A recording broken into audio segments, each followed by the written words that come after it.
Okay, everybody, here's our first lesson. Woohoo! What is a function? In order to know what a function is, we must first know what a relation is. It is a set of ordered pairs in mathematics, or a connection between any two items. Think of relationship. So the definition for a function is a relation for which each value from the first set is associated with exactly one value from the second set. In other words, each x is paired with exactly one y.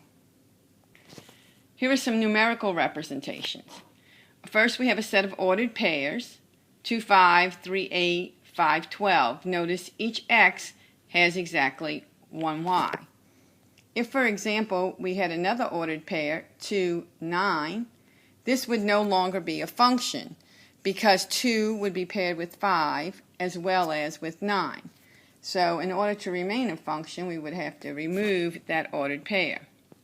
In table format, notice that each x has exactly one y. Even though negative 2 is with 2 and 1 is with 2, it's still a function because for each of the x's there is only one y. Here is a function written symbolically.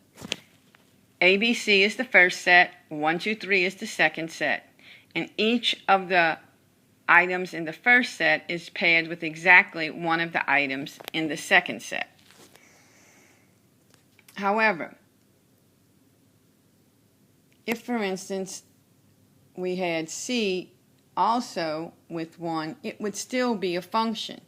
3 would not have an item paired with it from the first set, but each item in the first set would have exactly one item in the second set. However, if we had A with 2 and we also had A with 3, B with 1, and C with 2, this would not be a function because A would actually have two choices. A would be with 2 and 3, so this would no longer be a function. So to keep it a function, each value in the first set has to be paired with a value in the second set. Graphically, we use the vertical line test. If a graph represents a function, a vertical line drawn on the graph will cross the graph only once. So let's look at some examples for that. Here are 4 graphs. Let's check out which one of these are functions. If we would draw a vertical line anywhere on this graph, it would only cross the graph one time. So this first one is a function. Moving to the second one, which is a circle, if we draw a line, vertical line through the graph, we notice that it crosses the graph in 2 places. Each line crosses in 2 places. So this is not a function. In our third graph, we try to draw a vertical line straight through it, and we notice that no matter where we draw the line, it crosses the graph in 2 places. So this is also not a function. Finally, our third graph, draw a vertical line through it.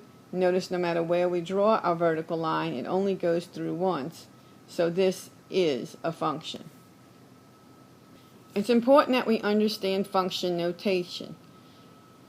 F in parentheses x is read f of x. X is the variable we are putting into the function. Any letter can be used. For instance, if we had 3 different functions, y1, y2, and y3, instead of calling them y1, y2, and y3, we could represent them in function notation as f of x, g of x, and h of x. F of x, or any of those varieties, represent the dependent variable. Here's some more definitions you definitely need to know because they will be on the test. The first one is domain. Domain is the allowable values for the independent or input variable. The range is the resulting values for the dependent or output variable. So the domain is the value you put into the function. The range is the value you get out once you've put a value in the function. So let's evaluate some functions here. Here's a function f of x is equal to x squared plus x plus 5.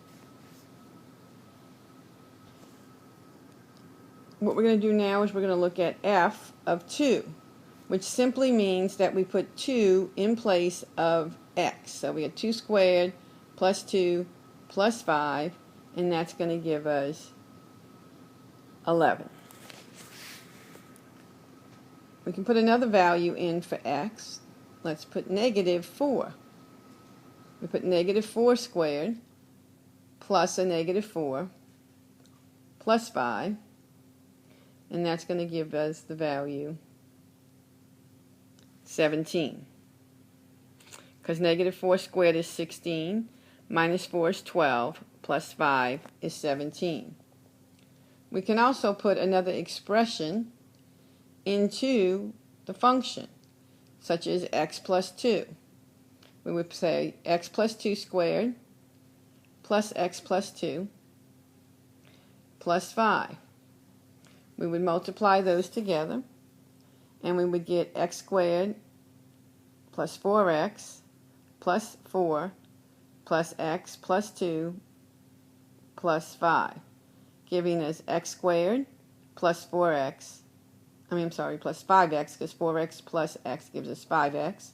And then 4 plus 2 is 6, plus 5 is 11.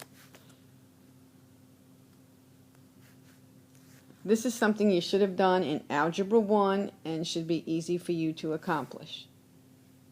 If you have any questions about evaluating functions, be sure to ask me in class tomorrow.